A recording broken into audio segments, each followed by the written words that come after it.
your answer, and I really love it. So let's talk about resolve disputes online. What problem were you trying to solve when you started the platform? See, my journey into online dispute resolution began in 2011. We were way ahead of our time. We, my co-founder and I, my co-founder and I, we decided to, as part of our commitment to be in the cross section of technology and justice, we decided that we will identify one single problem that everybody was facing. That was the time it takes for you to move from the court of first instance all the way up to a judgment in the highest court of the land. Now, in England, it used to take at least 45 to 50 months, even for a simple case of a landlord tenant eviction. So we said, let's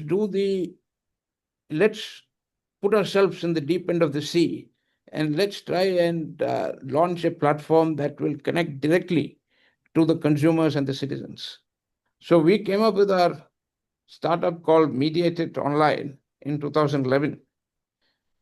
It was perhaps the first B2C platform in that part of the world, and we were way ahead of its time. But that taught us enormous insights into how people think, how systems think.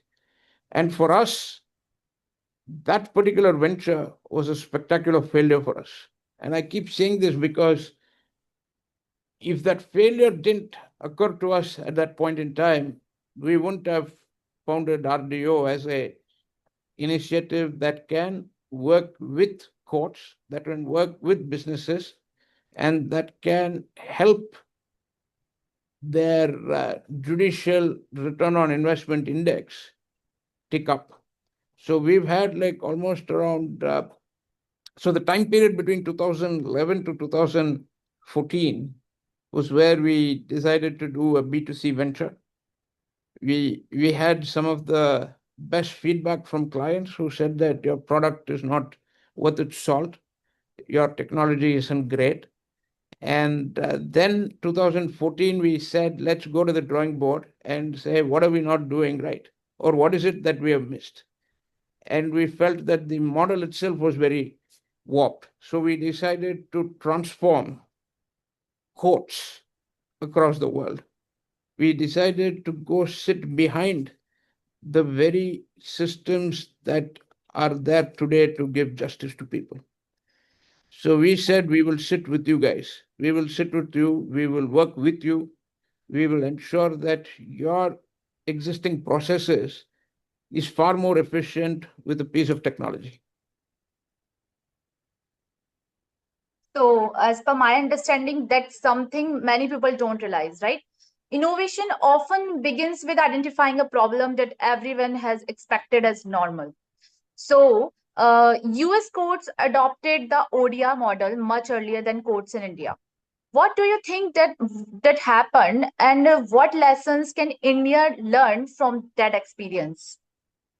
See, uh, more than the US courts, I would say that our early successes came from Southeast Asia, where in 2018 or 2019, we had the Singapore Mediation Council embrace ODR. We had the Thailand Arbitration Council embrace ODR. So we had a lot of governments, even closer home, that tried to bring in technology as a way to resolve disputes. Now, the US courts, on the other hand, went down a very different path. They had what I would call as a judicial transformation 2.0, where each and every court, every state court in the US had what is now known as a chief innovation officer. Now, this chief innovations officer's only role is to try and see how can they digitize and bring in digital transformation to each of their courts on a year-on-year basis. Now, for us, that had a significant buy-in because the chief innovation officer's outlook to digital transformation would be is how can he make his or her court a lot better? How can he solve the problem of pendency? How can he solve the problem of uh, easy access to possibly a mundane dispute that may arise? And I think what the Indian courts have to learn is to try and see how to let go of certain disputes that don't need the time of the court.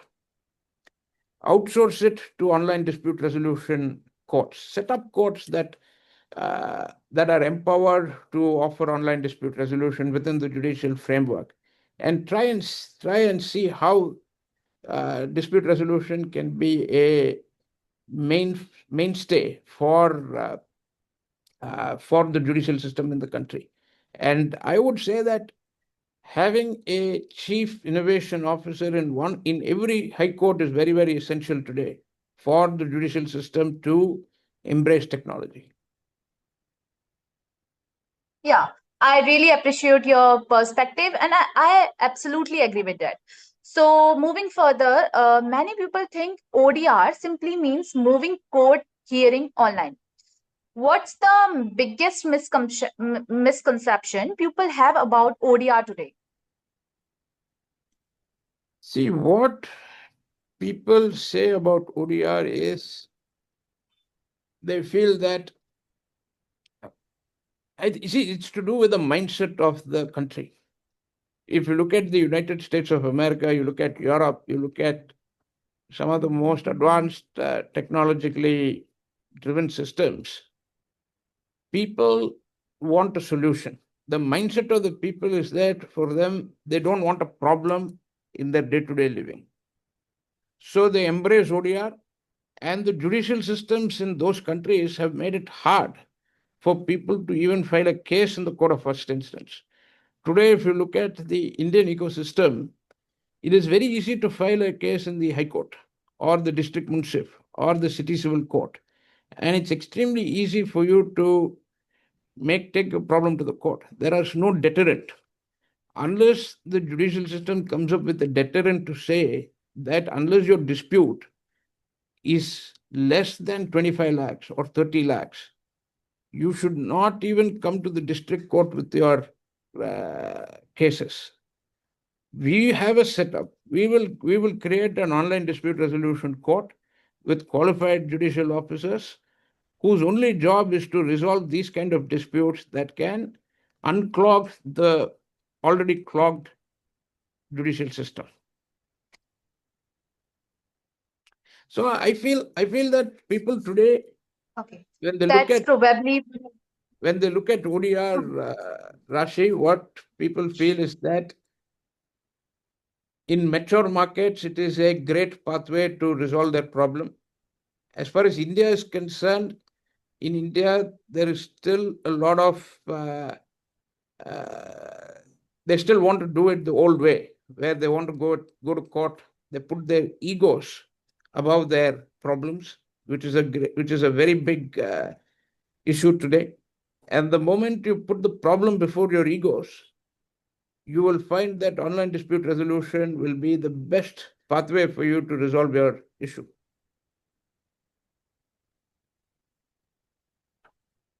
absolutely. And I think that's probably the one of the simplest and clearest explanation I have heard.